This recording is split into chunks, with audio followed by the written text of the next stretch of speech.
네, 한 주 동안 월가에서는 어떤 이슈에 주목을 했고 월가의 애널리스트들은 어떤 종목을 확인해 봤을까요? 김장렬의 업사이드 시작합니다. 유니스토리 자산운용 김장렬 투자전략본부장 모셨습니다. 안녕하십니까? 안녕하세요. 네, 안녕하십니까? 자, 오늘은 이제 반도체 쪽으로 좀 얘기를 전개해 볼까 합니다. 간밤에도 반도체 업종 엔비디아, AMD뿐만 얘기하는 게 아니라 메모리 반도체 쪽에서도 최근 들어서 강세가 나타나고 있고요. 간밤에도 또 마이크론 테크놀로지가 강세를 보였던 흐름 이해를 하고 계실 겁니다. 그리고 또 이슈들도 계속 나오고 있어요. 마이크론은 일본에 공장을 좀 더 증설한다고 하고요. 그리고 또 키옥시아와 웨스턴 디지털의 합병 이야기 이런 것들도 계속 나오고 있기 때문에 시장에서 이제 다음 섹터로 또 반도체를 좀 타겟팅하는 것이 아닐까라는 생각이 좀 들어서 이 얘기들을 해보려고 하는데요. 자, 일단은 웨스턴 디지털과 키옥시아 합병 얘기부터 먼저 얘기를 나눠보도록 하겠습니다. 네. 웨스턴 디지털 현재 어떤 상황인지 먼저 한번 정리해 볼까요? 네, 웨스턴 디지털은 원래 그 디스크, 하드디스크 드라이브 이런 거 만드는 회사인데 네네. HDD가 한계가 있다 보니까 그 낸드 사업부를 하면서 낸드라는 그 메모리 사업이요. 그걸 이제 공장은 사실은 예전에 도시바 지금 키옥시아죠. 여기서 생산한 거를 같이 쉐어하는 원래 관계가 있었거든요. 그런데 이제 그 낸드 사업부를 아예 통폐합하자. 그러니까 회사는 각각 있지 말고 하나 통합하자. 그래서 웨스턴 디지털 키옥시아랑 같이 합치게 된 거예요. 그래서 일단은 그 합병 논의가 이제 구체적으로 이렇게 되면은 여러 가지 변수는 있습니다. 합병할 날에도 여러 각국의 반대라든지 레귤레이션이 지나가 있지만은 중요한 거는 이런 것이 통합 논의가 나왔다는 것 자체의 배경이 메모리 시장의 이제 거의 끝단에서 나온 얘기거든요. 그래서 그런 측면에서 반도체 시장에 중요한 인플리케이션이 되고 당연히 이 웨스턴 디지털 키옥시아 자체는 각각의 사업을 구조조정함으로 인해서 회사가 좋아질 수 있겠죠. 그래서 웨스턴 디지털 당일날 많이 올랐던 거고 키옥시아는 지금 매각 이슈가 있는데 매각을 회사 전체가 매각하는 데 있어서 중요한 분기점을 맞이했다 할 수 있겠습니다. 일단 그 마켓 쉐어 측면에서 낸드에서 웨스턴 키옥시아가 아까 2위, 4위인데 합하면은 이제 결국은 거의 삼성전자하고 마켓 쉐어 차이가 한 3% 정도 이론적으로 되거든요. 네, 거의 비슷해지더라고요. 네, 그래서 이제 첫 번째 임플리케이션은 그런 측면에서 삼성전자한테 위협이 될 수 있지 않느냐 이런 생각이 들 수 있는데 거기에 대한 답은 그렇지 않다. 예, 그렇지 않답니다. 2등하고 4등 합해서 예를 들어서 1하고 1이 있는데 합해서 2가 되는 게 아니고 1.8, 1.7이 되는 게 허다하고 그게 그러하거든요. 좀 더 말씀드리겠습니다. 그래서 절대로 합쳐갖고 2등을 위협하는 건 아니고요. 하이닉스가 조금 위협감을 느낄 수는 있지만 1등을 위협하는 건 아니다. 이 말씀을 드리고요. 일단 그 웨스턴 디지털은 실적이 발표됐을 때 실적은 부진했어요. 가이던스 역시 부진했고 다만 최근에 일부 그 가격이 많이 떨어지다 보니까 일부에서 수요가 좀 반등하는 것 같다라는 코멘트가 나오긴 했지만 전체적인 톤은 좀 부정적이었습니다. 그런 상태의 실적 발표가 나서 좀 있다가 이제 이런 합병한다는 논의가 나왔기 때문에 웨스턴 디지털도 그렇고 업계한테는 상당히 분기점이 될 수 있는 거라 이렇게 볼 수 있겠습니다. 아까 처음에 끝단에서 이런 얘기가 나왔다라는 얘기를 하셨는데 그 끝단이라는 게 그러면 어떻게 보면 반도체 한파의 끝단 이렇게 해석해도 되는 걸까요? 네, 그렇습니다. 본격적으로 말씀드리면 이제 그 임플리케이션은 크게는 그러니까 흔히 헤드라인 뉴스가 누구나 합하면은 누구를 위협한다 이런 얘기를 하잖아요. 예, 그거는 아주 표면적인 얘기인데 반도체 지금 임플리케이션 가장 중요한 건 뭐냐면은 1 더하기 1이 2가 안 되는 게 흔했어요. 예를 들어서 이제 예전에 아주 지금 투자하시는 분들은 다 기억이 하나도 안 나실 텐데 1998년도에 우리나라가 그 김대중 대통령 시절에 구조조정을 하면서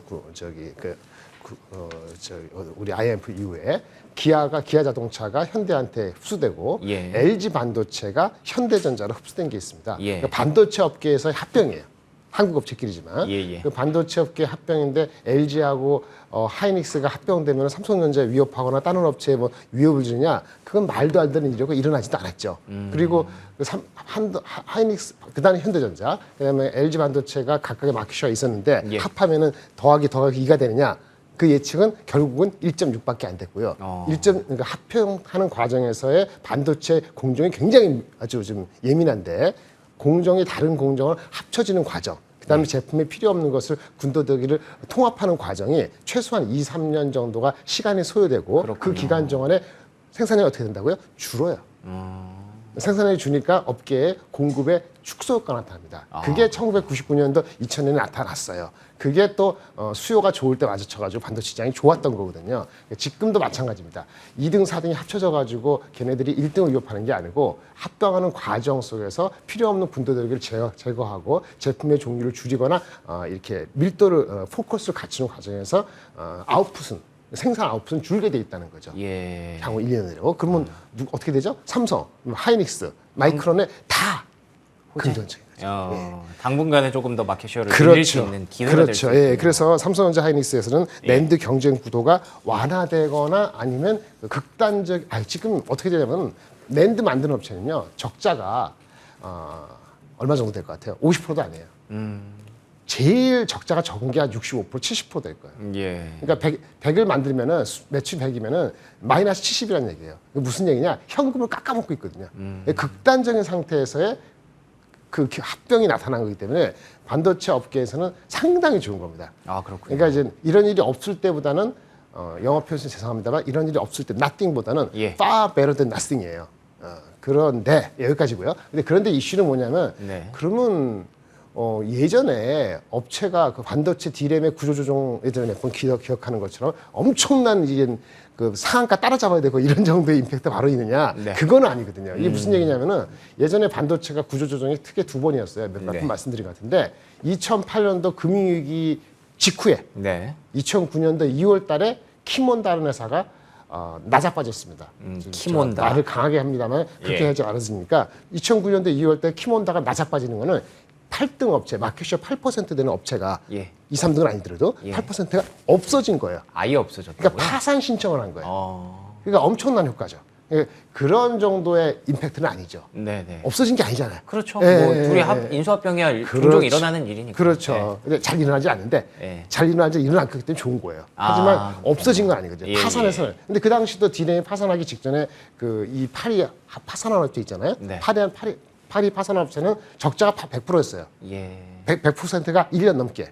캐시를 갉아먹으면서 손을 뗄 수밖에 없는 상황에서 누가 나자빠져서 죽은 거거든요. 예. 그리고 3, 4년 뒤에 2022년, 2012년인가 13년도에 엘피다라는 반도체 넘게 탑5 되는 일본 회사가 네. 또 파산 신청을 합니다. 그렇군요. 그래서 파산 신청했다가 흐물흐물하다가 결국은 나중에 넘어가죠. 완전 파산 생산 거의 문 닫은 상태에서 공장을 넘겨요. 예. 그래서 미국의 마이크론이 엘피다 일본 회사의 공장들을 다 인수하게 되죠. 그 인수하는 과정에서 얼마나 생산이 잘 안 되겠어요. 그렇겠죠. 그래서 이제 엄청나게 공급이 줄게 되는 거거든요.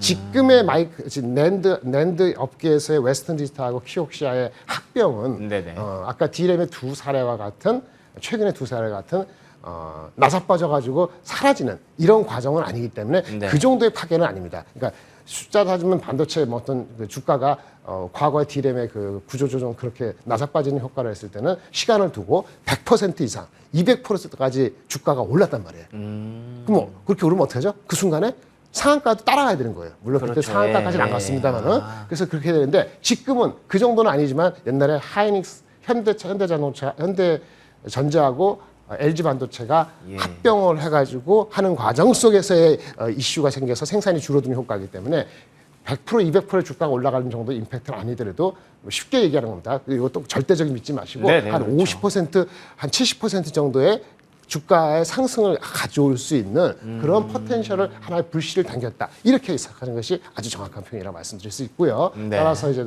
삼성하이닉스는 이거 말고 D램이 더 큽니다만은 D램도 요즘 반도체 가격의 바텀에 대한 얘기가 나오고 있잖아요. 결합이 되면 주가라든지 방향성은 모르겠습니다. 해치펀드가 뭐 공매도를 했는지 그 전에 아니면 포지션이 낮다 그러면은 낮은 포지션이 채워질 수 있거든요. 테크.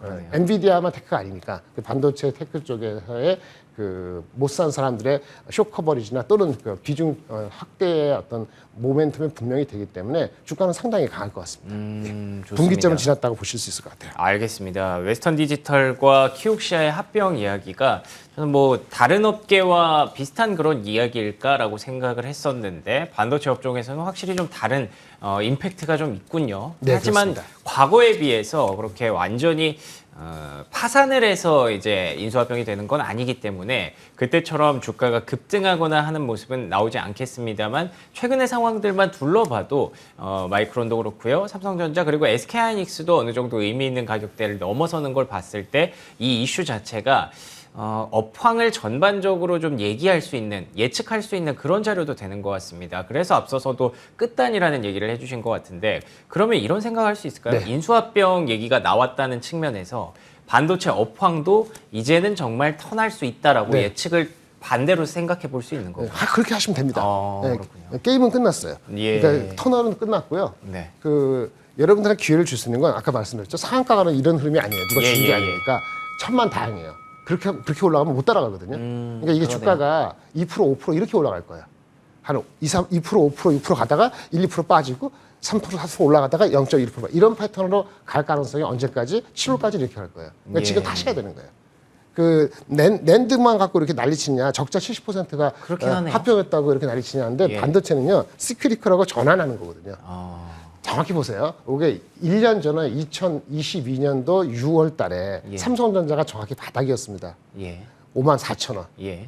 지금 주가가요. 지금 올랐어요. 그렇죠. 6만 5천 원 정도. 근데 그때 금리를 자이언트 스텝 한다고 해서 분위기 싹 바뀔 때 네. 작년 6월 달, 5월 달 요거 금리 막 올라가기 전에 네. 그 당시 보세요.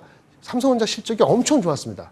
그쵸. 어느 누구도 실적에 대한 예측을 내주지 않았어요. 예. 근데 주가는 미리 움직이는 거거든요. 계속 빠지니까. 지금 여전히 적자죠. 예. 그러니까 반도체는 3사도 적자잖아요. 이제 시작됐죠. 재고가 여전히 엄청 많잖아요. 그렇죠.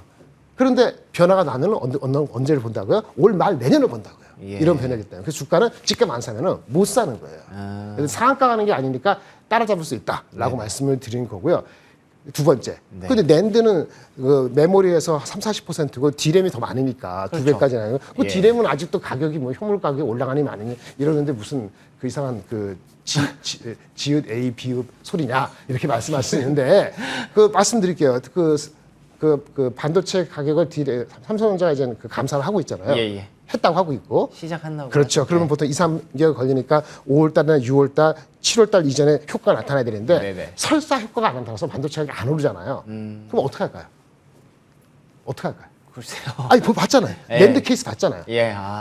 어떻게 무슨 현상이 나타날까요? 또 이런 현상이 반복될 수 있군요. 낸드는 7-80% 적자지만 D램 역시도 한 30% 50% 적자를 가고 있어요. 좀만 더 빠지고 가격이 안 올라서 가잖아요. 그럼 그것도 현금이 빠지는 현상이 오는 거예요. 네네. 근데 낸드는 업체가 한 7, 8개가 있어요. 예. 그래서 지금 2등, 4등이 합쳐지는 거예요. 예.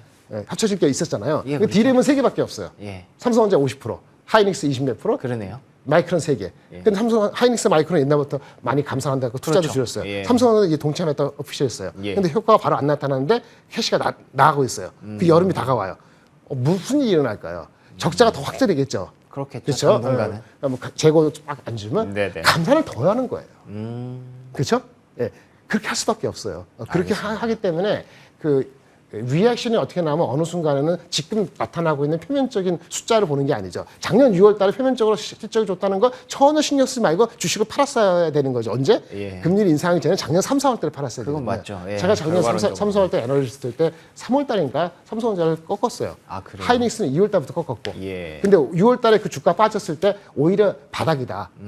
3은 먹는데 굉장히 더디게 가기 때문에 짜증난다는 거죠. 예. 자신이 올랐긴 했지만 예. 슬금슬금 올랐잖아요. 지금은 이제 거꾸로 내년을 바라보면서 이제는 그 리액션이 바뀌었기 때문에 이익이 확인되거나 아니면 두려운 마음을 너도 나도 두려운 마음이 없어질 때는 주가가 이미 달라졌단 말이에요. 예, 예. 그러니까 지금 이 순간에 폭발적으로 올라가는 누가 바닥 빠진 상황이 아니기 때문에 오히려 쫓아갈 수 있다라고 보시고 채워 넣으셔야 되는 거고 네. 그것이 아마 개인은 그렇게 못할지 모르지만 빠른 스마트머니라든지 헤지 펀드에서 아까 말씀드린 것처럼 네네. 로우 포지션 했던 사람들은 아마도 제 생각에는 미국의 부채 협상이 6월 초까지 네. 안 일어나는 갑자기 이상한 시츄에이션이 발생하지 않으나 넌스톱으로 올라갈 것 같고요. 부채 협상이 잘 안 돼가지고 뒷받고 하잖아요. 그러면 그때 얼싸좋다면서 아마 채울 거기 때문에 한 달 내에 포지셔닝은 상당히 바뀌었을 가능성이 매우 높다라고 저는 좀 자신감 있게 말씀을 드릴 수 있겠습니다. 알겠습니다. 말씀이 좀 길어졌는데 네, 뭐 감사합니다. 적자부터 감산까지 그리고 또 지금 웨스턴 디지털과 키옥시아의 합병까지 이 모든 것들이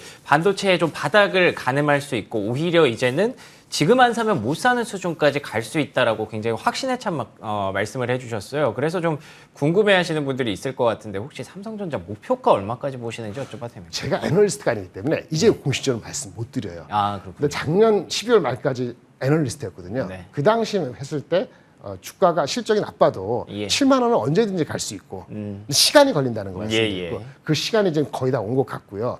애널리스트 평균 목표 주가 8만 원대거든요. 지금 현재요? 네, 8만 원 초반 정도 같아요. 아마 올해 가기 전에 그 정도는 뭐 도달을 다 한다고 말씀 정확히 못 드려도 뭐 가능성이 충분히 있다라고 보여지고 삼성 하이닉스 역시도 네네. 애널리스트 평균 목표 주가하고 크게 괴리가 벌어지지 않은 상태로 하이닉스는 올해 얼마 하반기 정도죠? 애널리스트 평균 가격 11만 원 정도 되는 것 같아요. 11만 원? 네, 그래서 일단 그 정도가 됐어요. 이게 문제는 20% 이상 업사이드 단기적으로 아닌 것 같습니다만은 예. 우리 시장이 2,800, 3,000로 가는 게 아니면은 이 정도 업사이드면 시장보다 확실히 아웃퍼폼이거든요. 그리고 올 가을 정도에 혹시라도 이건 가을입니다. 이제 애널리스트 목표가 18만 원, 11만 원인데 그거 이상으로 다시 올리는 시츄에이션이 벌어질지 모르는 거는 미국 금리 인하가 실제 한 번이라도 일어나면은 목표 주가는 높여질 수 있어요. 근데 예. 그게 안 일어난다고 가정하면은 아마 현재 목표 주가는 정도 8만 원대, 11만 원대는 아마 올해 가기 전에 또는 내년 초 이전에 실적이 확인이 되기 전에 도달할 가능성이 높지 않을까라고